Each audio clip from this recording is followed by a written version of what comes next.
Hi, this is Ruth Theresa with One Inspiring Woman, and today we're talking about some old energy and something new. Hi, my name is Ruth Theresa with One Inspiring Woman. I'm an intuitive psychic medium here in the Sugar Land area. That's just outside of Houston. I work with my angels and guides to assist my clients in many areas of their lives, to bring them special messages from loved ones who have passed, to dialogue with their angels for guidance into their own situation, or to assist them with their own psychic abilities. If you like my content, please make sure to subscribe, like, and comment.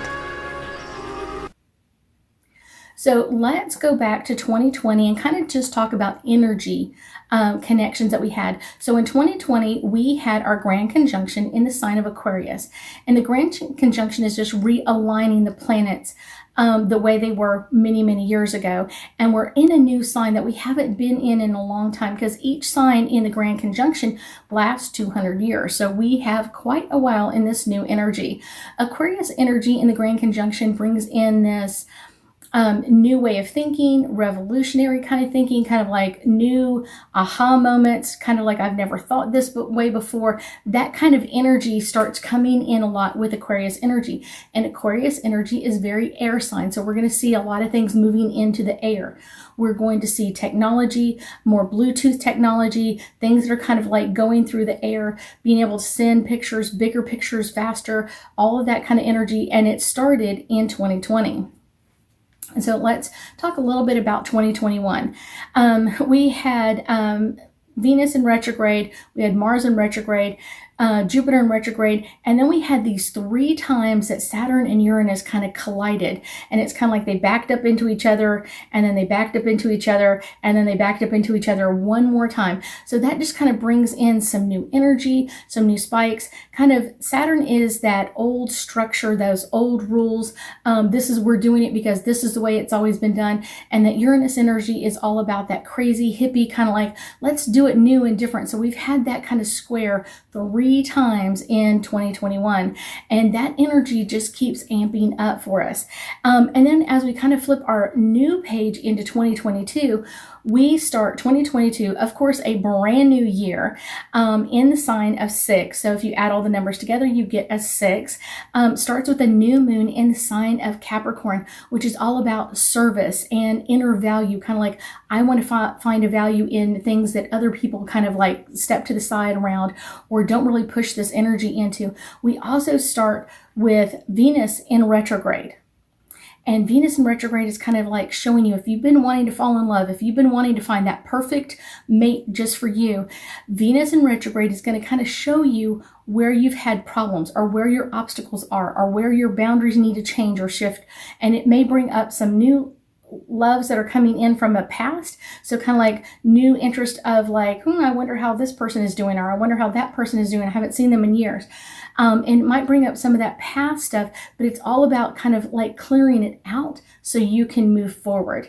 And then we also start in Mercury in retrograde. We start with this communication kind of blockage kind of coming at us. Mercury in retrograde is all about showing us the blocks and barriers where we've had communication issues with other people. It's not necessarily terrible. It's not necessarily this horrible thing, but a lot of people think of it that way. It's really not, but it's kind of showing you when are you not speaking clearly? When are you not getting clear information from someone else? Where is that clarity in your communication not coming in from? And I tell people, when Mercury's in retrograde, from the pre-shadow to full retrograde to post-shadow, is as close as face-to-face communication as you can get, the better. So if that's face-to-face, that's awesome. If it's over the internet where you can see each other, because you're more likely to have miscommunications the further away from face-to-face communication you get. If you go over the phone, you can still kind of hear their tonation of their, I don't understand what you just said, or that kind of sounds weird. But if you're over a text message or emailing, you're kind of like, I don't know if he's saying a joke. I don't know if she's joking. I don't know.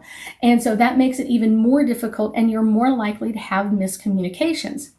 We also have Uranus coming out of retrograde, and it's been in retrograde for quite a while in 2021, but at the beginning of 2022, we have Uranus coming out. And Uranus just has this crazy hippie feeling to it, kind of like go with the flow, kind of I'm ready to change or modify, or whatever you want to do is okay with me. So that kind of energy starts coming in. And then also February 22nd of 2022, we have our Pluto return. And I will have a whole video on that, and I will link that to this one when I get that one done, and hopefully in a couple of days. And that last time that Pluto was in that energy that it's in now was July 4th, 1776.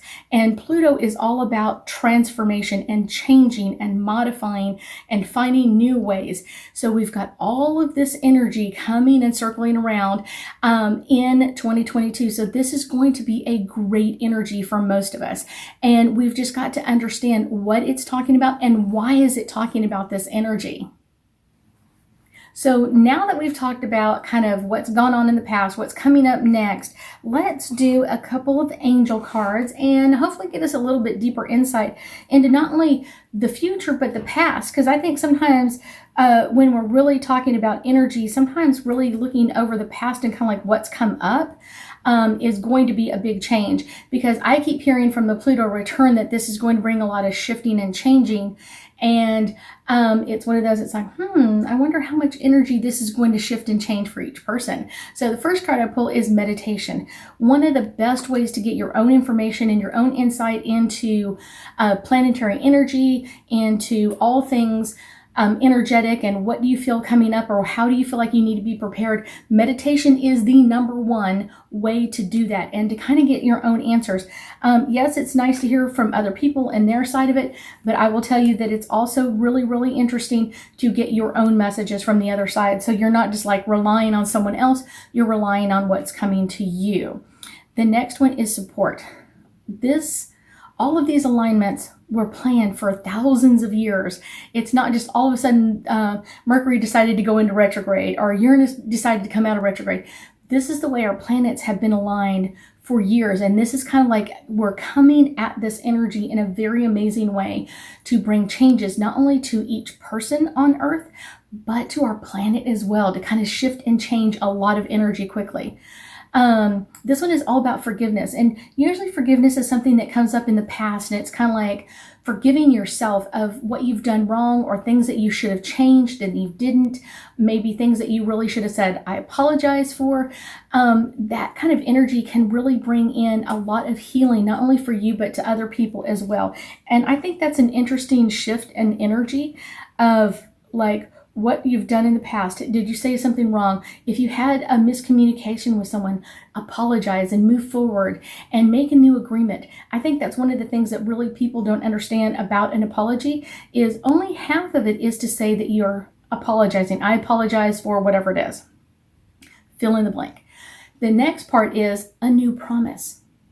I apologize for stepping on your toes, and I promise next time I move past you, I'm going to be more aware of where your feet are, or I'm going to be more aware of not stepping on your toes, or I'm going to try harder. Whatever it is, it's a new promise. So it's kind of like this broken promise we had before and then moving into the new promise.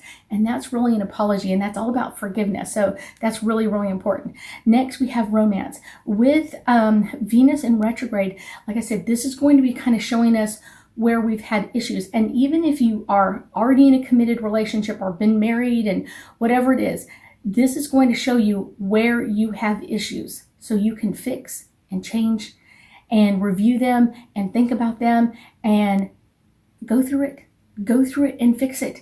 Don't just sit there and go, oh, this is where I've been wrong in the past and I'm not going to worry about it. No, do your apology and state your new promise of what you're now promising to bring forward in the future. I apologize. I had a miscommunication and I thought you understood what I was talking about. I realize now that you didn't understand, and I promise in the future to always make sure that we're in full clarity, that we're fully on the same page and understand what you require of me. Really cool one. Archangel Michael. Archangel Michael has been around each and every one of us so many times. This archangel is amazing, and he is still around us and will be protecting us and kind of amping up our energy and supporting us as we make these changes coming into our 2022 year and making those changes and upgrades and what's coming up next. Our last one, retreat.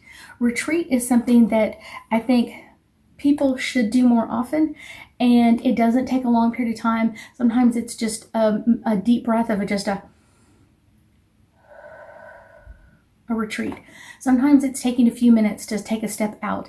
Sometimes it's I need to close my office door for a few minutes and kind of recenter my energy. Sometimes that's a meditation of 3 to 5 minutes or 10 minutes or 20 minutes of recentering my energy to kind of give myself a break, a retreat, a time out, a time off, so I can focus and keep going. That's really what a retreat is, not just a and we're gone again. No. That's not going to cut it. If your body requires, or if your energy requires a retreat, take it. Take as much time as you need and then move forward. That's the best message of all of this, is take your time for you. I thank you so much for joining me today, and I know that we'll be talking again soon.